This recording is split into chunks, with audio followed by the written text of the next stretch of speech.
Buenas tardes. Permítanme, en primer lugar, que manifieste mi agradecimiento a los organizadores de este encuentro iberoamericano, a don Emiliano Martínez como representante y vicepresidente de la Fundación Santillana, a don Manuel Bravo como director general de la Fundación Biblioteca Virtual Miguel de Cervantes y a don Óscar Dávila como director gerente de la Casa de América, que nos acoge en este excelente marco para un encuentro como el que se está desarrollando en estos días.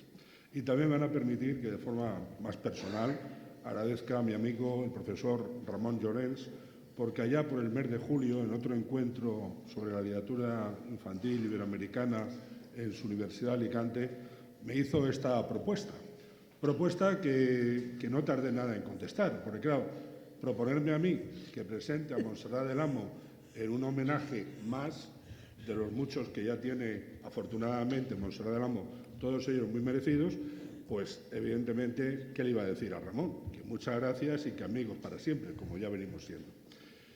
Y por otra parte, es un motivo muy agradable para mí estar una vez más con Montserrat del Amo, porque ella ha conseguido algo que en nuestro país es muy raro, y es tener el reconocimiento cuando uno puede disfrutar de ello. Somos un país muy dado a los panegíricos cuando el homenajeado pues ya no lo puede disfrutar. Así que ya hace muchos años me dijo Montserrat del Amo en otro de los homenajes que hacíamos en aquella asociación de los amigos del libro infantil y juvenil, que ella lo que quería era un homenaje, pero un homenaje en vida. Y ya no sé cuántos lleva Montserrat. Bueno, entenderán ustedes que es una ocasión para mí muy grata, como les acabo de decir, y voy a tratar de ser pues, el incitador para que Montserrat nos cuente sus impresiones, sus recuerdos, y quiero empezar también por adherirme a las razones de este homenaje en la Casa de América en el día de hoy. En el programa que nos han enviado, magníficamente elaborado, pues ya se dice que la labor creadora de Montserrat es un magnífico ejemplo de una decidida vocación literaria, de una pasión entregada al arte de crear con palabras orales y escritas y de una limpia trayectoria en defensa de los más auténticos valores, tanto en su quehacer literario como en sus relaciones humanas. De todas esas razones, evidentemente yo las comparto todas, pero sí que quiero reafirmar este último concepto, sus relaciones humanas. Creo que son ya más de 30 y tantos años los que nos conocemos Montserrat y yo. Yo era entonces un joven profesor, un tanto desorientado, y ella me acogió y desde aquel día en su casa de entonces, Columela 9, pues tenemos una amistad extraordinaria de la que siempre me siento muy orgulloso y trato de corresponder a su amistad y a su cariño. Yo creo que hay que recordar ese dicho de que algo tiene el agua cuando la bendicen. Entonces vamos a ver si esos méritos de Montserrat del Amo para un homenaje como el que hoy le brindamos todos los aquí presentes, pues ha tenido reconocimientos. Evidentemente, hay que empezar por recordar el premio Lazarillo en el año 1960 fue realmente el primer premio literario Lazarillo.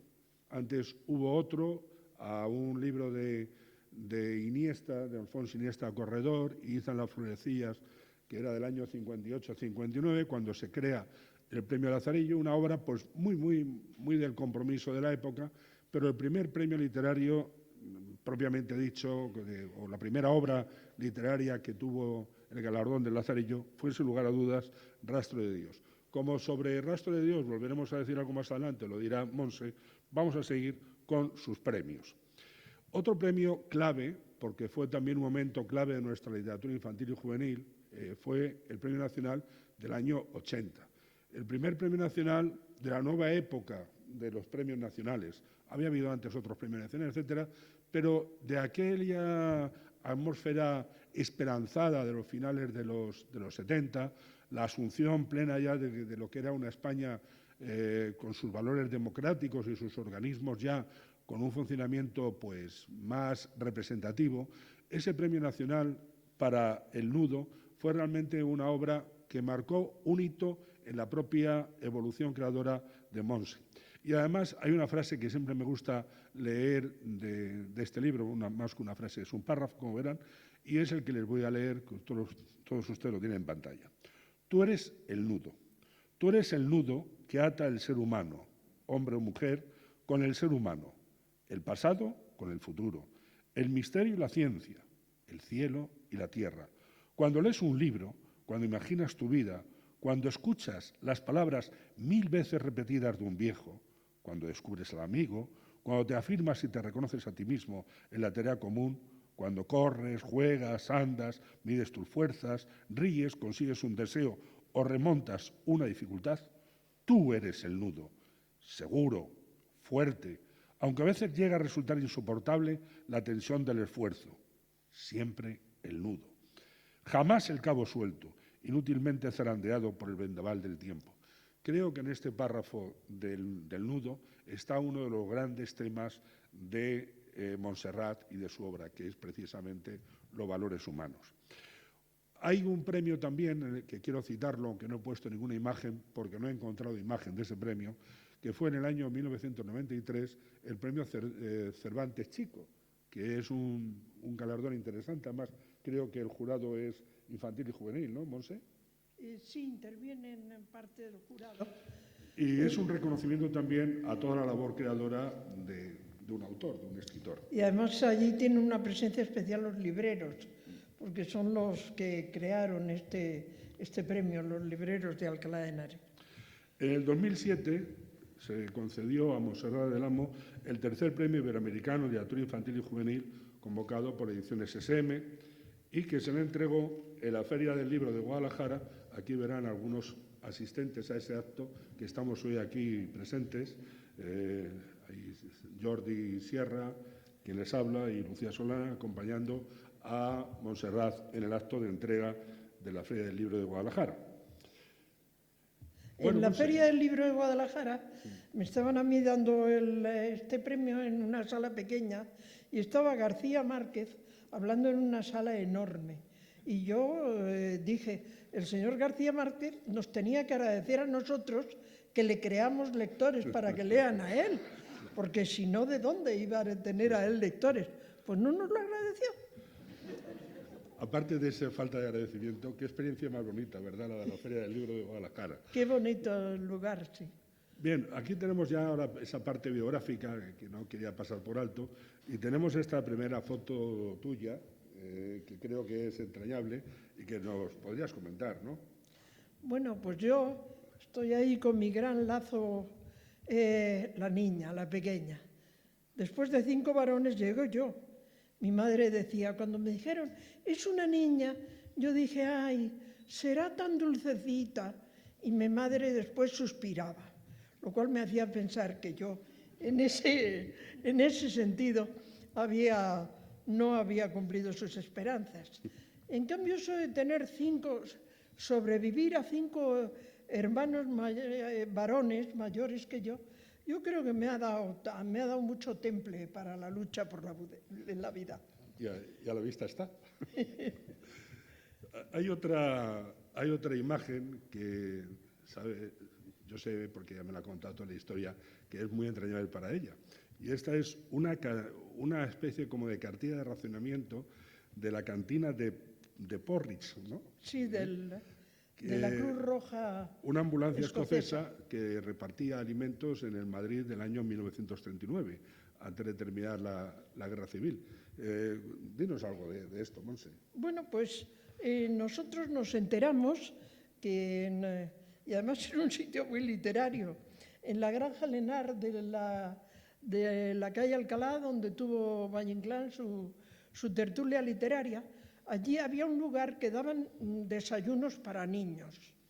Y entonces, con unos primitos de nuestra edad, pues nos fuimos a sacarlos, a apuntarnos para eso. En casa nos dijeron, pero qué barbaridad, a lo mejor ahora os llevan evacuados a algún sitio. Que no, mamá, que no te preocupes, que es para ir a desayunar. Entonces nos dieron esta tarjeta y con esta tarjeta teníamos derecho a ir un día sí y otro no, a desayunar a la Granja de Lenar, un desayuno inglés, un gran vaso de leche, unas galletas saladas, porridge y algunas veces chocolate. La señora que lo dirigía era una escocesa que de vez en cuando ella misma repartía el desayuno vestida con su traje escocés, su gorro de terciopelo negro, su falda escocesa. Cuando veníamos a la señora esta, decíamos, hoy hay algún extraordinario.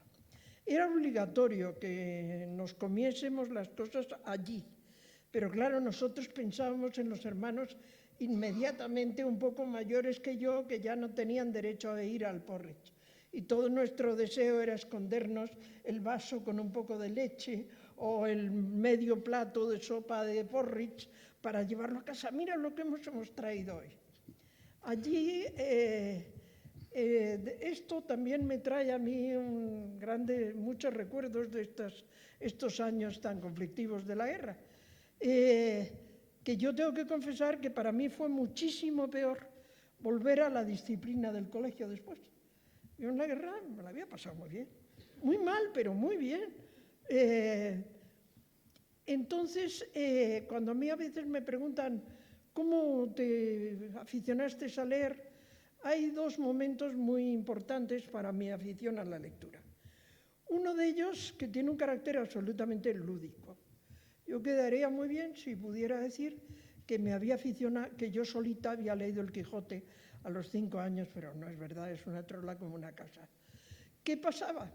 Que mis hermanos iban por su cuenta y yo la niña. Y eso en verano se notaba mucho más, porque íbamos al campo, mis hermanos jugaban, hacían peleas entre ellos, y niña, apártate, nena, apártate, quítate. Y yo me enfadaba. Mi padre me dijo, ¿sabes lo que pasa? Que es que tus hermanos juegan a poner en acción los libros de aventuras que ellos están leyendo. Y como tú no sabes leer, yo todavía no iba al colegio, pero ese año, a la vuelta a Madrid, yo me fui al cuarto de mis hermanos, miré entre sus libros y cogí uno de los libros que ellos leían, el que estaba más usado, y me lo llevé al cuarto de las niñas. La niña era yo, las otras eran mayores. Y empecé a leer, dificilísimo. Yo apenas había aprendido a juntar las letras, me estaba enseñando una de mis hermanas. Pero con un gran esfuerzo intenté la lectura. Yo creo que tardé 15 días en enterarme de que ese libro se titulaba 15 años de vacaciones y el autor era Julio Verne. Entonces, al año siguiente, cuando llegamos al campo, pues los primeros días yo sin poder jugar, fuera de los juegos, de los varones. Pero ese año yo ya no estaba enfurruñada, yo estaba vigilando los juegos de mis hermanos y estaba esperando mi momento oportuno. Cuando llegó el momento oportuno, yo entré en medio de ellos y les dije una de las frases que me había aprendido de una de esas novelas de aventuras que leían ellos. Me salió muy bien. Yo les dije, atrás, cobardes, gritó el capitán con voz de trueno a la marinería rebelde. Mis hermanos, que en ese momento eran el capitán y la marinería rebelde, me miraron sorprendidos. Pero esa vez ya no dijeron, es una niña. Esa vez dijeron, ahí va la niña. Y desde entonces ya me dejaron jugar con ellos. Otro momento clave en mi afición a la lectura, estos años de la guerra. Cuando sonaban las sirenas y teníamos que bajar al sótano, pues mi padre había puesto en la puerta del piso un montón de libros. Y cada uno cogíamos un libro y bajábamos al sótano. Y allí nos poníamos a leer. Y mientras los otros niños de nuestra edad gritaban o lloraban de miedo, nosotros estábamos leyendo. Y el poder de la lectura nos valía para librarnos de toda angustia y de todo ese miedo de la guerra. Claro que yo, cuando me preguntan un método bueno para aprender a leer, no puedo decir una guerra civil, porque conmigo fue eficaz, pero no es aplicable, no es nada deseable para aplicar. Muy bien, aquí tenemos otra foto Otra familiar. foto. Estás con tus padres, con tu hermano Es una Ernesto. foto ¿cómo se llamaba eso que se compraba para el tren más barato? Ah, sí, el kilométrico. El ¿no? kilométrico, una foto del kilométrico. Mi madre era de familia de editores catalanes, de los Gili, así es que yo debo llevar tinta de imprenta en la sangre, porque mis dos abuelos eran editores. Y en verano íbamos, yo por primera vez a los 5 años, mi primer encuentro con el mar, y esa es una foto de kilométrico. Algo en lo que has sido tú también pionera, sin lugar a dudas, ha sido en la práctica de la hora del cuento, lo que hoy conocemos como una de las formas de animar a la lectura. Y ahí tenemos una foto tuya en el año 56, animando a través de la hora del cuento en la Biblioteca Pública del barrio de Prosperidad en Madrid. Aquí tenemos otra foto. Con esto yo en este momento quiero nombrar a Isabel Niño y María África Ibarra, dos archiveras bibliotecarias que realmente de la Biblioteca Nacional, que realmente hicieron muchísimo por la difusión de la literatura infantil y que a mí me animaron, prácticamente me obligaron a narrar en unas primeras exposiciones que se hicieron en Madrid en la Biblioteca Nacional. En el primer piso, en las salas nobles, con grave escándalo de muchos sesudos varones y varonas que decían, qué barbaridad, los libros infantiles y los niños en las salas nobles de la Biblioteca Nacional.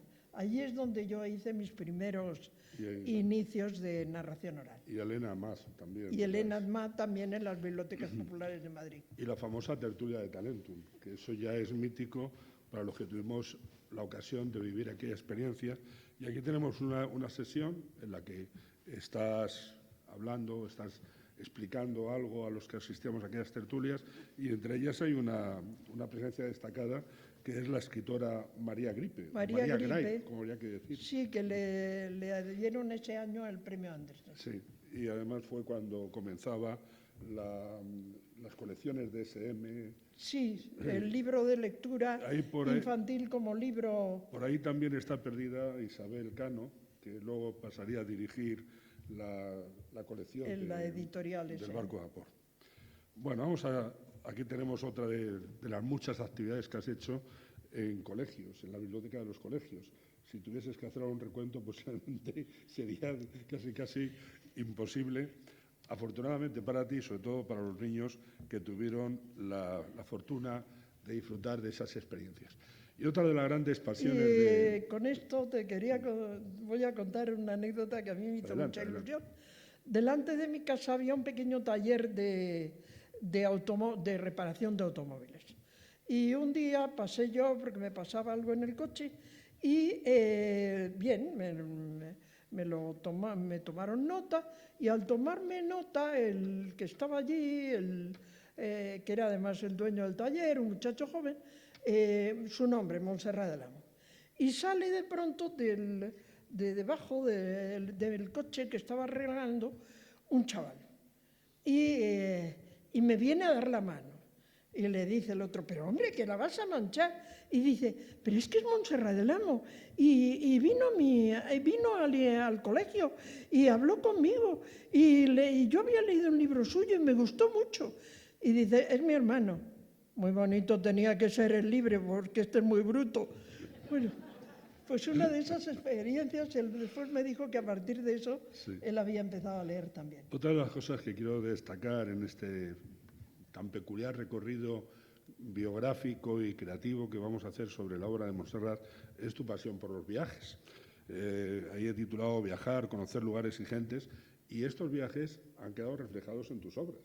Aquí está la foto en la muralla china, y luego veremos algunas de las obras que yo creo que nacieron de esta experiencia apasionante. Sí, otros autores dicen que Julio Verne no salió nunca de su ciudad y que se ambientaba en libros de geografía, etc. A mí eso me parece imposible. Yo tengo que haber visto el contexto del relato para poder escribir.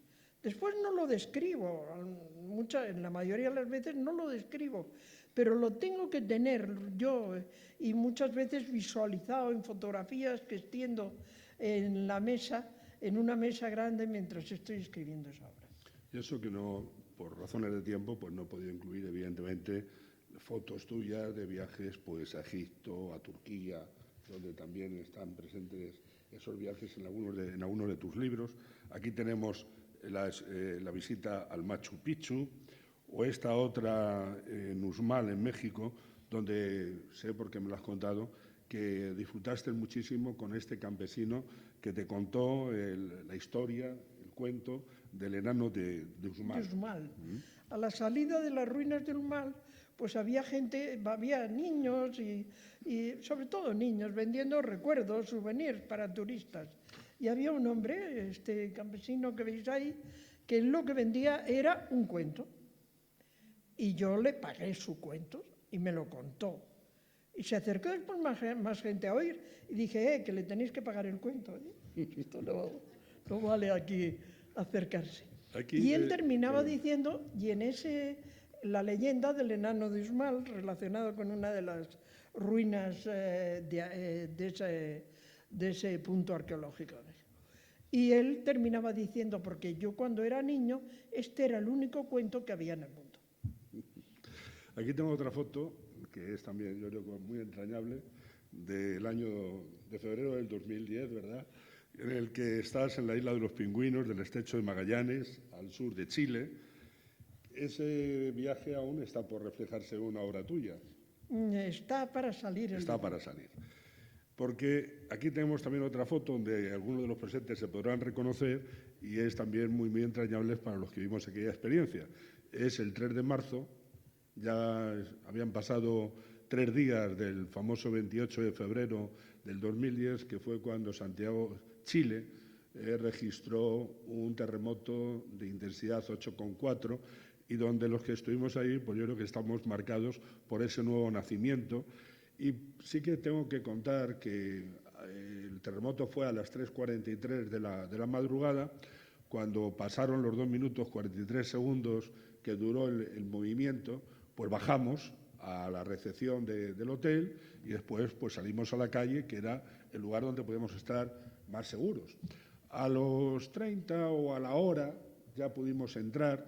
Aguantando réplicas, claro. Aguantando réplicas. Y cuando estuvimos ya en el vestíbulo del hall, Montserrat llevaba una bata sobre su camisón, cada uno salimos. Iba muy bien, ¿eh? Iba muy bien, muy elegante.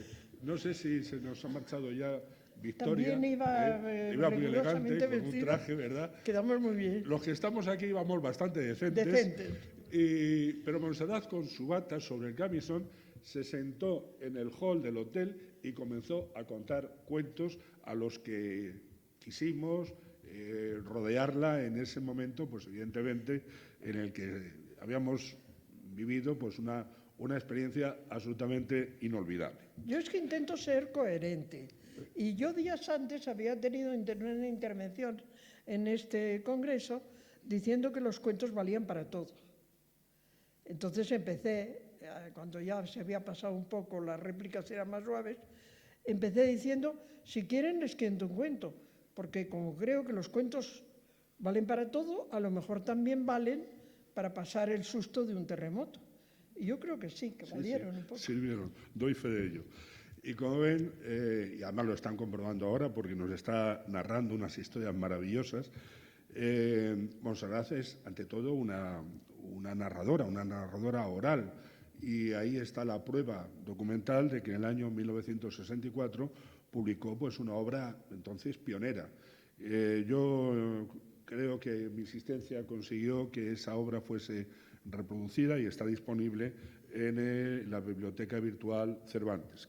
A pesar de los años, sigue siendo una obra absolutamente válida, con las adaptaciones evidentemente que fueron necesarias y que ella, Montserrat, recogió después en Cuentos contados, que sería la derivación y la ampliación de aquel otro libro. Este es un libro extraordinario, pero por esos misterios editoriales, pues ahora creo que ya está. En este momento no está a la venta. No está al alcance.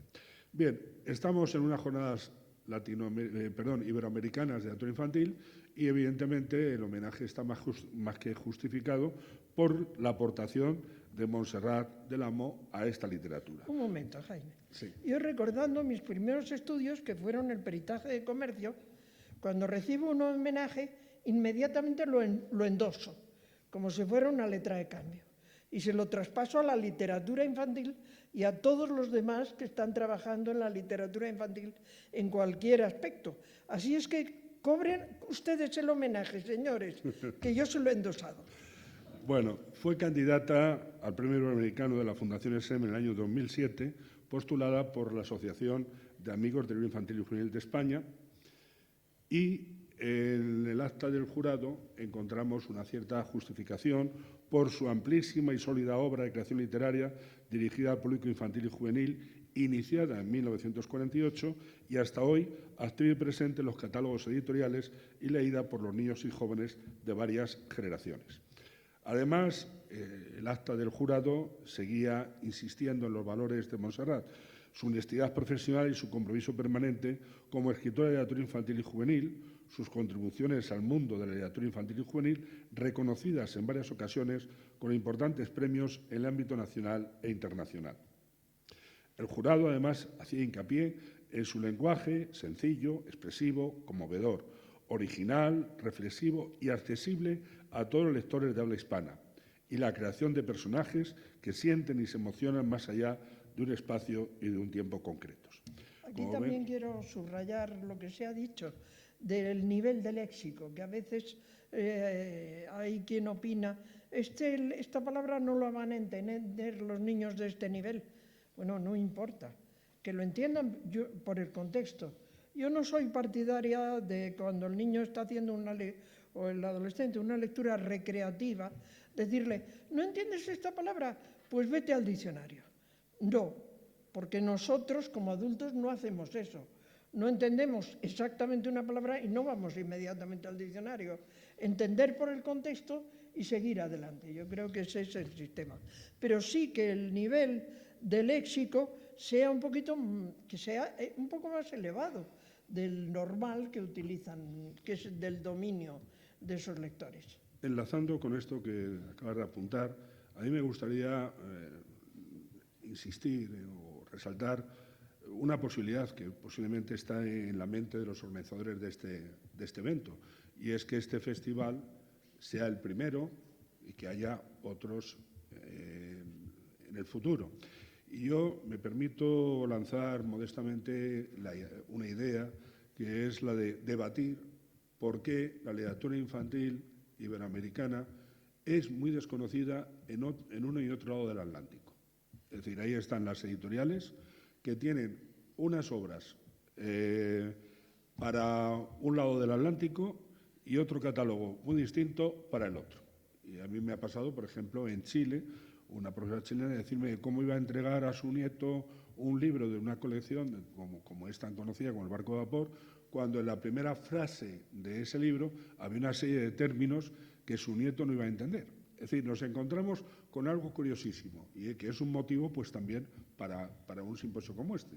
Estamos con un idioma que creo que somos 500 millones de hablantes los que hay por el mundo, pero resulta que a veces no nos entendemos precisamente por la riqueza de nuestro lenguaje, y esto es un contrasentido. Y creo que deberíamos de empezar a conocerlo mejor y de admitir esas variantes lingüísticas, que no es que el lenguaje sea muy limitado, sino que debemos de admitir pues, que aparezcan en un texto pues, palabras como guagua, porque en otros países eso es una palabra normal, y en cambio sí admitimos pues, que en un texto literario aparezca, publicado en España, aparezca la palabra weekend. Es decir, hay una serie de contrasentidos que creo que podría ser interesante para el futuro, porque creo que es necesario que nos conozcamos mejor las literaturas de uno y de otro lado del Atlántico, que tenemos una lengua común. Una experiencia de hoy mismo. La palabra grada por escalón. ¡Qué maravilla! Me venía del otro lado del Atlántico. Cuidado, que aquí hay una grada. Estupendo. Yo al subir el escalón me he considerado reina subiendo al trono por las gradas. Bien, yo quiero destacar no solamente en la literatura infantil iberoamericana, sino que en la española, pues es ahora mismo creo que nuestra decana. Comenzó a dedicarse a literatura infantil en el año 48. Creo que José Valverdú es posterior, es del año 50 y tanto, su primer libro. Y bueno, Sí, además de esa constancia, es que su compromiso creador y su honestidad profesional es absolutamente inmaculado. Es decir, es una autora que ha seguido con una línea muy clara, muy constante, es fácilmente reconocible en todas sus obras y creo que eso es uno de sus grandes méritos, ¿no? Bueno, como verán, hay algunas cosas que ya estaban en esas actas del jurado, pero es que, claro, tenemos que coincidir en estas opiniones. La sencillez y la expresividad de su lenguaje.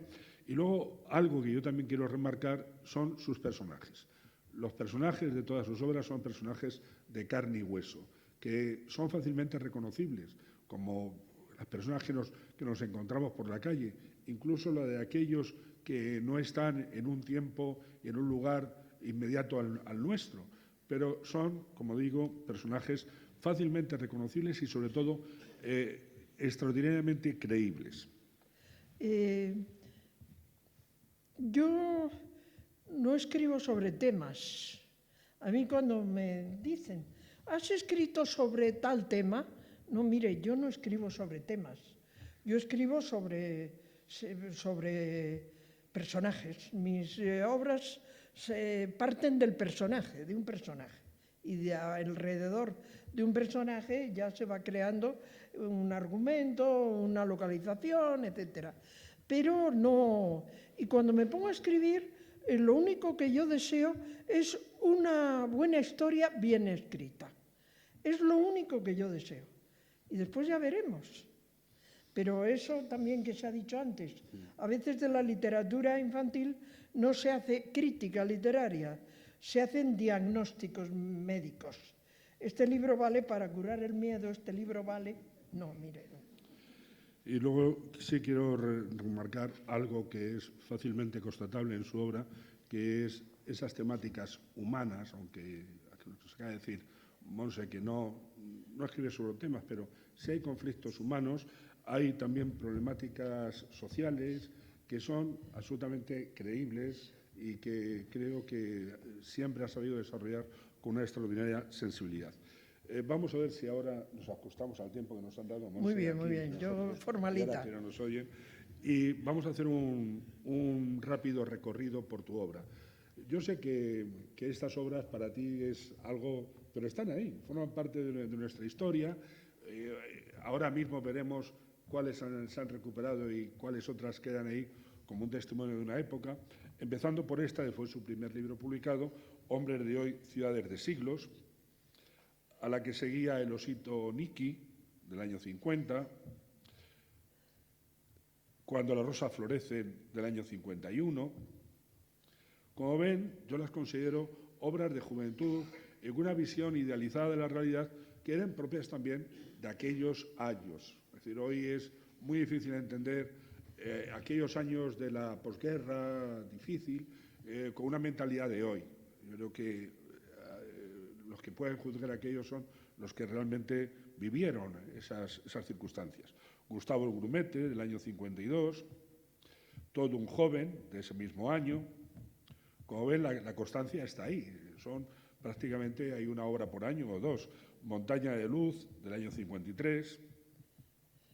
Y Patio de corredor, que este fue quizás el primer premio que tuviste, ¿no? Sí. El premio Abril, y que es también del año 56, pero es de aquella época la única que ha habido una nueva edición. Sí. ¿Por qué, Monse? Pues yo recibí mi primer premio literario, entonces Polanco, el padre del que estaba ayer con nosotros, estaba en la editorial Estelicer y creó unos premios, uno de novela, otro juvenil y otro de infantil. Y a mí me concedieron el premio de novela juvenil Patio de corredor. La situación, el contexto era la posguerra española. El libro se publicó, tuvo varias ediciones, la editorial esa desapareció y yo no volví a ocuparme de esta obra.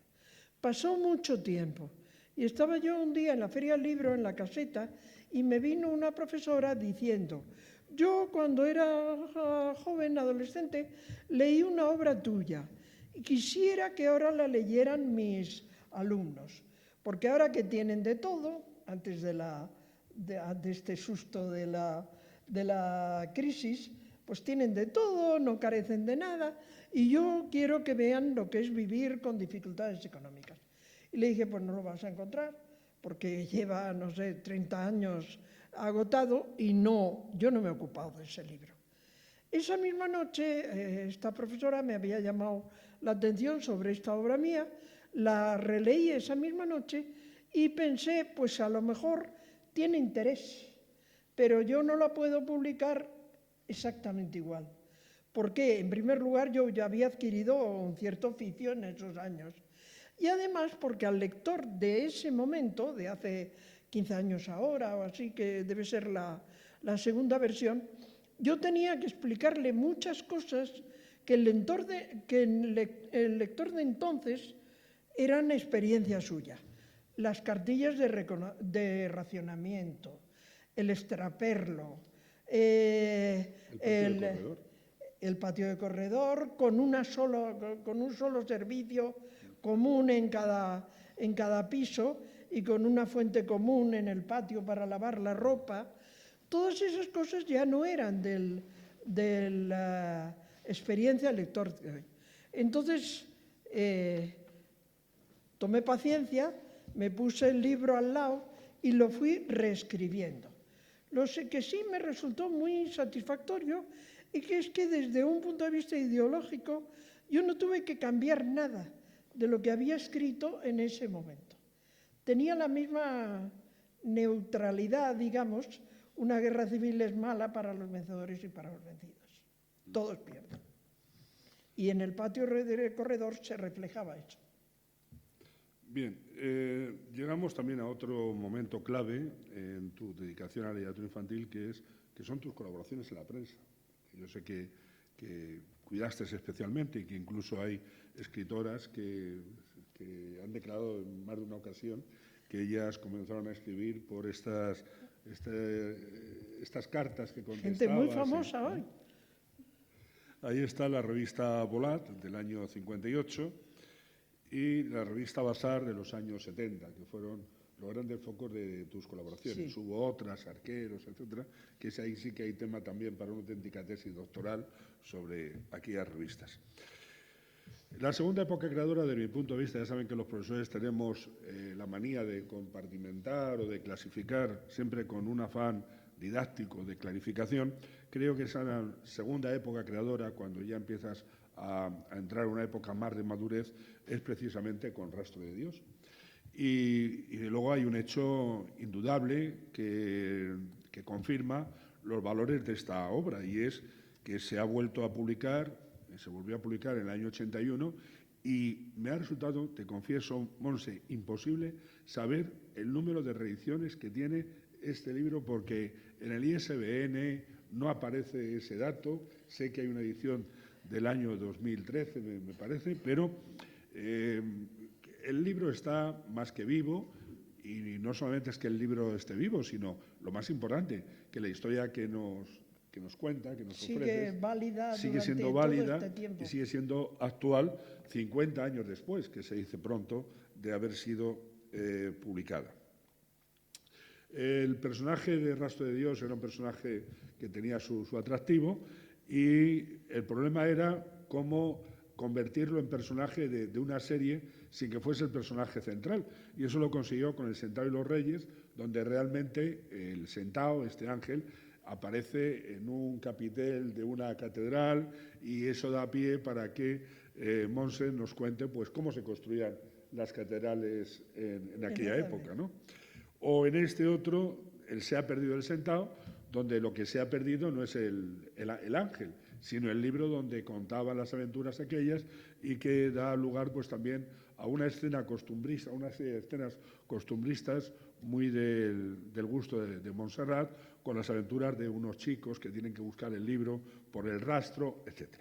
Con el título de Rastro de Dios Allí sí que hubo una intervención de censura, porque yo presenté el cuento al premio con el título del Sentao. Y entonces me dijeron que no se podía poner en la portada y además sentado, quitando la D y el mote del ángel. No, que eso no se podía. Tenía que llamarse Rastreras. Y de esta época hay un libro, un relato que a mí me interesa siempre destacar y que lo he leído creo que a todos los alumnos que han pasado por mis manos, que es Chitina y su gato. Además creo que es un libro que por esos problemas editoriales a veces muy difíciles de entender, pues no está reeditado. Pero en otro homenaje que te hicimos, se hizo incluso, ¿te acuerdas? Una versión animada con títeres de este relato. Sí. Y es la historia de una niña que una noche casi siente lo que es el miedo. En esta segunda época creadora, en los años 70, pues apareció la serie de los blogs, con varios títulos. Los blogs descifran la clave, los blogs se embarcan, alarman el tren, los blogs dan en el blanco y los blogs y la bicicleta fantasma. ¿Fueron esos 5 o hubo más? Yo creo que llegaron a ser 8, tal vez. 8. Títulos. Ahí No lo ya... sé. No recuerdo bien. Otro libro de esta época, sigue siendo actual, pero creo que este no lo ha vuelto a reeditar, es Velero de Tierra y Mar. Después La Torre, otro libro estupendo, con unas magníficas ilustraciones de Miguel Ángel Pacheco, sobre el tema de las ilusiones, de lo que nos puede mover a darle un sentido también a nuestra propia identidad, ¿no? Y otro de las obras que han tenido un reconocimiento extraordinario es Zucos y Naranjas, donde tocas el tema de la inmigración, cuando esto era casi un fenómeno apenas conocido en nuestro país. Y además el niño emigrante era el español, que iba su padre a vender naranjas a Dinamarca. ¿A Dinamarca? A Dinamarca. Sí, es verdad, sí, y es cuando se cambian. Te decía por lo de los zuecos era Holanda, pero es Dinamarca. En Dinamarca los niños llevan unos zuequitos a la escuela. Y luego, como les decía, pues al principio, El Nudo, en el año 80, que fue pues también una obra para mí fundamental en la creación de Montserrat. Y luego ya tenemos una serie de obras en los años 80, donde yo creo que también está presente una labor que hicimos muy bonita aquellos años, que era la formación de los maestros bibliotecarios, ¿te acuerdas?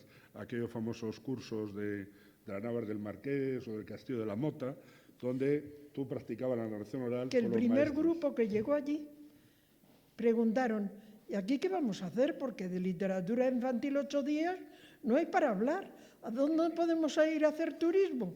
No, aquí la gente va a estar 8 días hablando de literatura infantil porque hay para mucho. Y algunos de aquellos cuentos pues están recogidos en Cuentos para bailar, Cuentos para contar, del año 86, y luego otro de tus grandes temas, la novela histórica, que es también muy de debate entre cómo se plantean los temas, etcétera, pero Monse en este subgénero de la novela histórica tiene 2 obras también fundamentales, que son La piedra y el agua y El fuego y el oro. Otro de los libros duros, vamos a llamarle así, es La piedra de toque. Sí. ¿Qué dices de ese libro? Bueno, ese también es parte de mi experiencia personal. Yo tomé parte como profesora, yo creo que era la primera escuela de animadores socioculturales que se creaba en España todavía en tiempos del franquismo. Y allí, a esa escuela, el día primero de curso nos reuníamos profesores y alumnos. Los alumnos tenían que ser mayores de 18 años y no se les exigía titulación ninguna.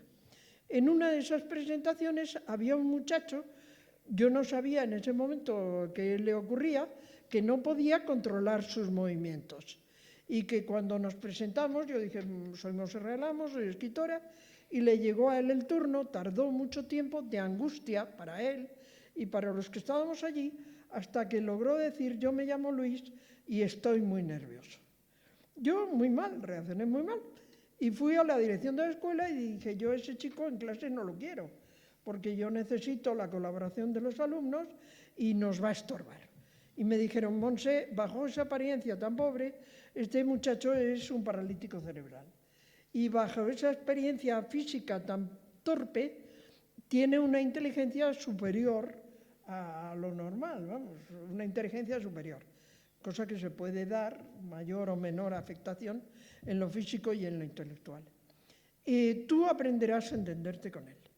No solo aprendí a entenderme con él, aprendí a admirarle profundamente. Pasó mucho tiempo y estaba yo en un acto de animación de lectura en una escuela que acababa de abrirse en Parla para educación especial y me dijo la profesora, era una promoción del Ayuntamiento de Madrid, y me dijo la profesora, qué bien que haya querido usted venir, porque otros autores han dicho que les da tanta pena a los niños problemáticos que no venían a contar cuentos. No sé a quién se lo habría pedido. Bueno, el caso es que yo fui. Me llevaron, yo no sé qué es lo que puedo hacer aquí, contar historias, muy bien. Me llevaron a un aula con una alfombra y allí estaban los niños, 10, 12 años, diversas problemáticas. Algunos tienen problemas físicos, otros problemas de inteligencia, otros problemas de inadaptación social. Usted empieza a contar y a ver qué pasa. Yo me tuve que arrodillar en la alfombra, sentarme con ellos, porque si no, desde arriba no estábamos muy lejos. Y la cosa, al principio, pues un poco difícil, porque yo, para llamar su atención, yo soy demasiado expresiva a veces, y levantaba la voz y había algunos que se creían que los estaba regañando y se iban a un rincón, gateando y se ponían de cara al rincón. Oye, vuelve, que no me he enfadado contigo, vuelve. La cosa ya iba bien y cuando yo todavía estaba narrando, se abrió la puerta y un monitor del centro vino empujando una silla de ruedas. Yo eché una ojeada y allí venía un muchacho de unos 15 años que yo entonces reconocí perfectamente como un muchacho paralítico cerebral. Se quedó allí oyendo los cuentos. Después le dije, ¿cómo te llamas? Me llamo Eugenio. ¿Y te ha gustado estar aquí? Sí, me ha gustado mucho, se lo llevaron. La directora me dijo, este chico, el padre y la madre son un poco mayores cuando él nació, eran ya un poco mayores cuando él nació, y el padre le quiere mucho, pero el padre reaccionó diciendo y haciendo, de mi hijo no se va a reír nadie en el barrio. Sistema, no sacarlo de casa. Y así estuvo pues saliendo para lo imprescindible. Se lo sacaban hasta que se abrió esta escuela. Los vecinos le convencieron para que asistiera a la escuela. El padre se resistía. Al fin empezó a ir a la escuela.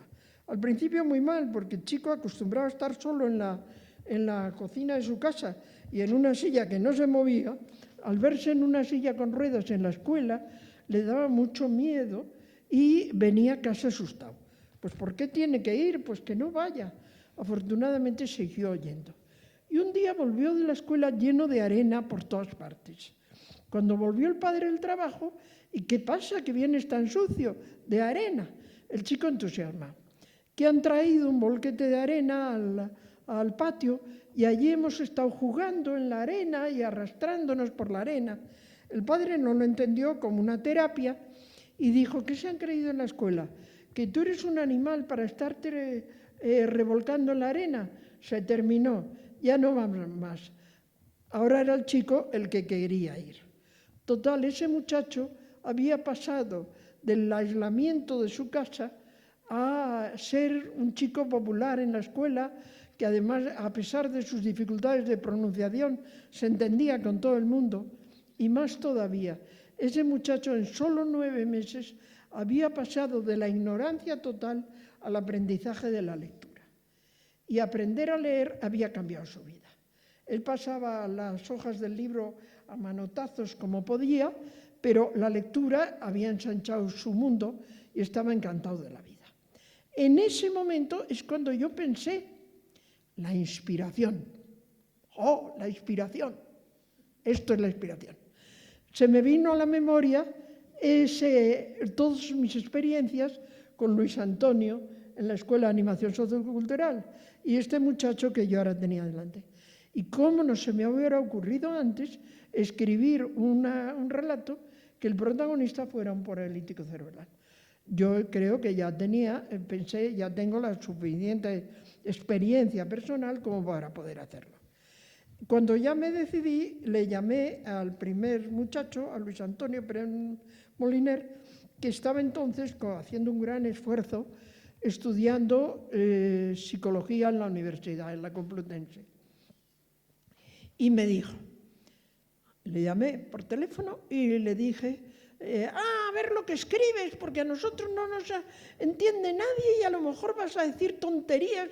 Digo, mira, no me regañes. Eso es responsabilidad mía. Yo asumo la responsabilidad de lo que escribo. A ti lo que te pido en este momento es documentación. Una documentación médica para no fiarme solo de mi experiencia directa. Muy bien, pues te la llevo a casa. No, porque vas a querer mangonearme. Déjala en tu casa y un día que no estés voy yo y lo recojo. Y efectivamente me dio una buena documentación. Incluso él mismo estaba ya adelantado en la carrera y había escrito unos artículos que había publicado en El País. Yo, respaldada con esa documentación y a partir, lógicamente, de mi experiencia personal, inventé los personajes, la trama y escribí esta obra. Muy bien. Vamos a ir más rápido, Monse, porque si no, los organizadores... Este es otro de los libros importantes de estos años, La encrucijada, La casa pintada, El abrazo del Nilo, lo que decía antes de la presencia de tus viajes, El bambú resiste la riada, La cometa verde, En la búsqueda de las ilusiones, Animal de compañía, que es un caso también curioso de una relación entre un niño y un anciano. Maotián, pelos tiesos, de nuevo China por medio. Álvaro a su aire, el tema del chico disminuido que no quiere ser distinto a los demás. Los hilos cortados, con una historia inspirada en tu viaje a Turquía. El Gran Bazar, Estambul. Rin Rin, también otro de los temas, digamos, costumbristas en tu obra. La reina de los mares, una recreación del tema de la canción popular, tocando el tema trágico, las circunstancias trágicas de los inmigrantes que llegan en pateras a nuestro país. Cucú, cantaba la rana. El río robado, que es la experiencia tuya de Guatemala, un país al que quieres especialmente. Y cierro este repaso con Las Bris del 38, que de momento, si no me corriges, es la última obra publicada. Es también una invitación a que conozcan los asistentes a alguno de estos libros, que servirán pues también para completar este homenaje a Montserrat y decirles que toda esta información que he tratado de darles y mucho más pueden encontrar en la página de la Biblioteca Miguel de Cervantes dedicada a Montserrat del Amo. Muchas gracias por su paciencia en este caso. Discúlpenme si me he excedido en el tiempo y solamente anunciarles que a continuación, como colofón a este homenaje, el vicepresidente de la Fundación Santillana, don Emiliano Martínez, y el director general de la Fundación Biblioteca Virtual Miguel de Cervantes, don Manuel Bravo, harán entrega de un obsequio del Festival a Montserrat. Una ilustración original, Montserrat, sal para que te hagas pues muchísimas gracias. De ello. Una ilustración original dedicada a Montserrat, realizada por Miguel Calatayud, que, como saben, ha obtenido en 2 ocasiones el Premio Nacional de Ilustración.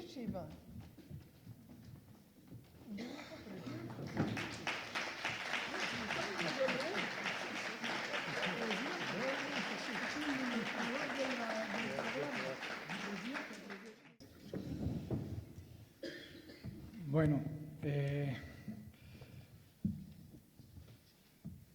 me quedo un poco sin palabras después de esta presentación, de lo que ha relatado Montserrat, como lo relata. Claro, cualquiera que venga después, pues sabe a poco, ¿no? Por supuesto. Además, muchísimas gracias Jaime por la fantástica moderación y la presentación. En nombre de Casa de América, pues no puedo más que decir que estamos encantados de haber acogido este festival. Nosotros, el Festival Iberoamericano de Literatura Infantil y Juvenil, en cuanto nos lo propusieron, pues lo aceptamos de inmediato. Nos parece parte de nuestra obligación, entre otras cosas, pues el lenguaje. ¿Qué sería de los humanos sin el lenguaje?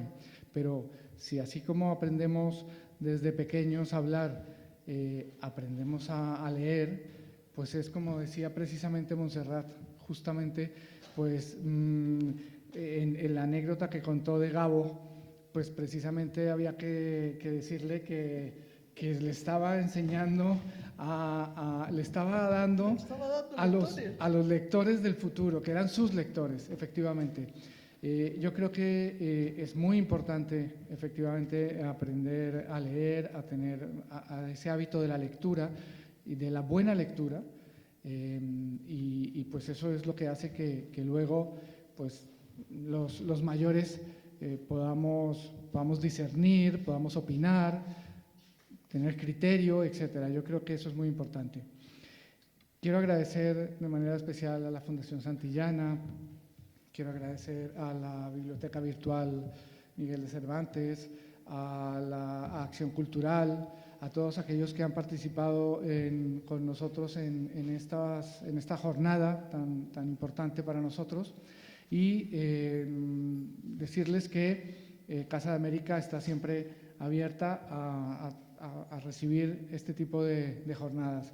Y sin más, le doy a Manuel Bravo la palabra para que él nos continúe con esta clausura.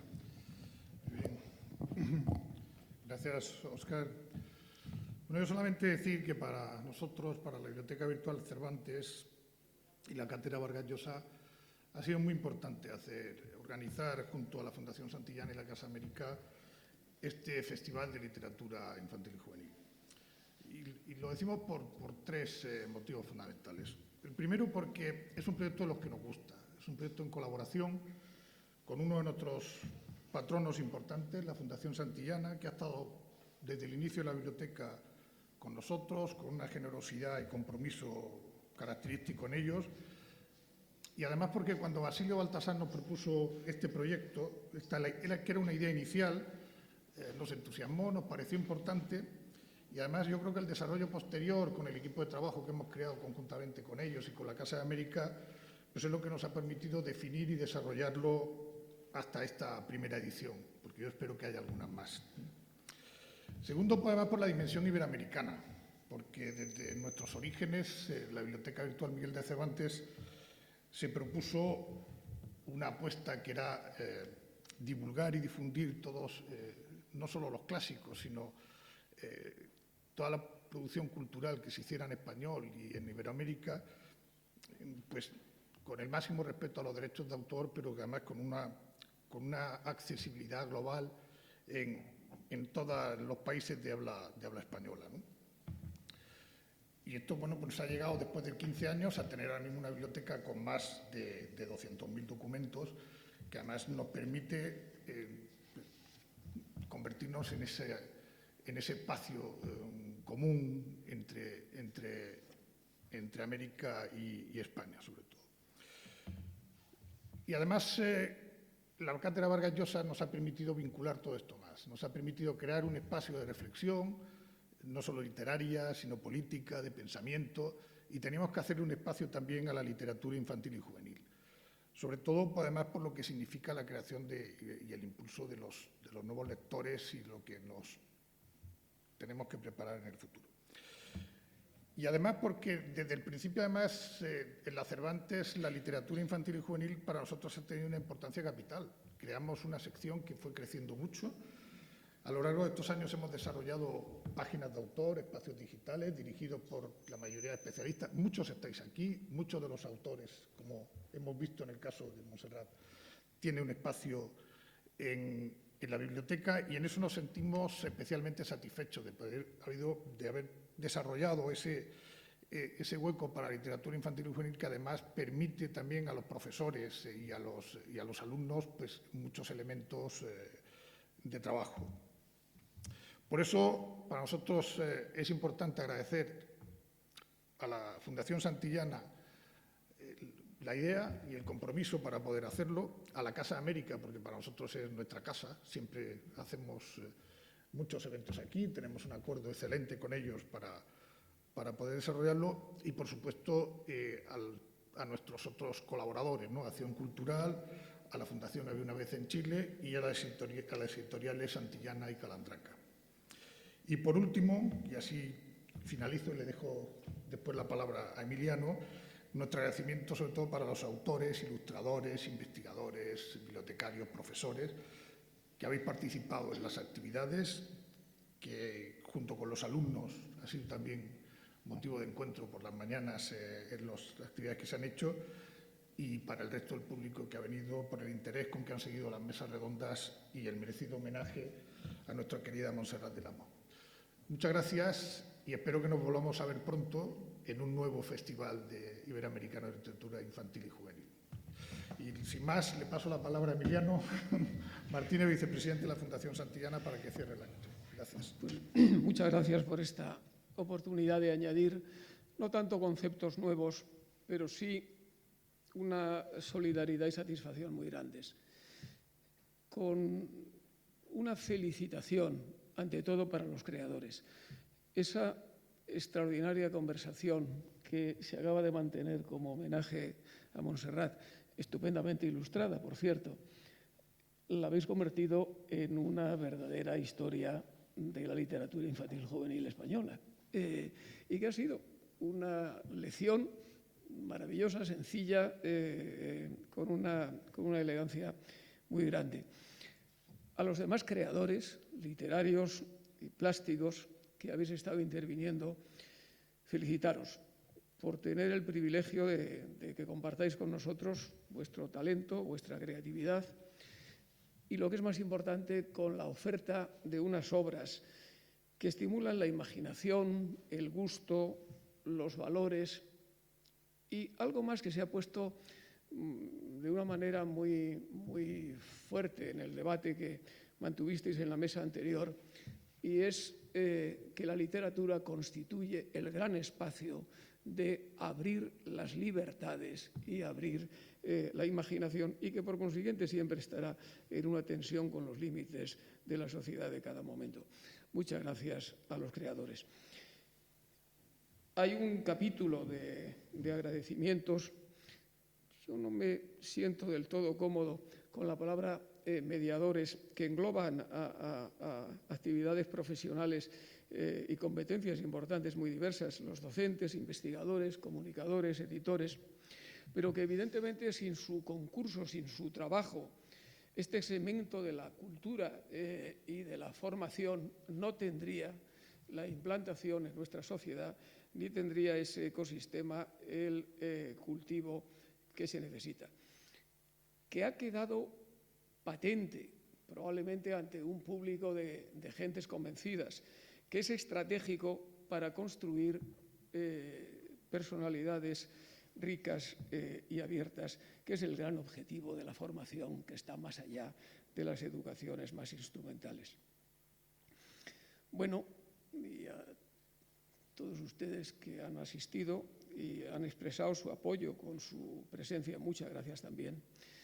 Sin olvidarnos a las personas que dentro de nuestras organizaciones han hecho posible este trabajo, que, como han podido apreciar, pues está lleno de profesionalidad y cuidado.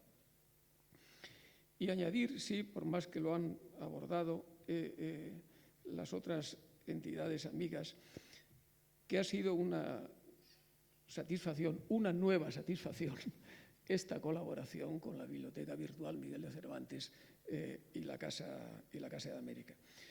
Yo pienso que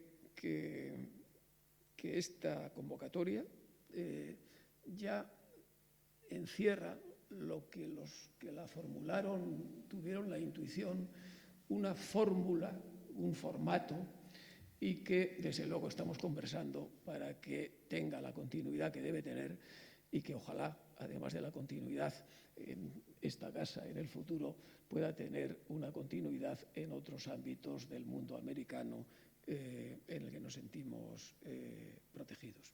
Nada más y muchas gracias.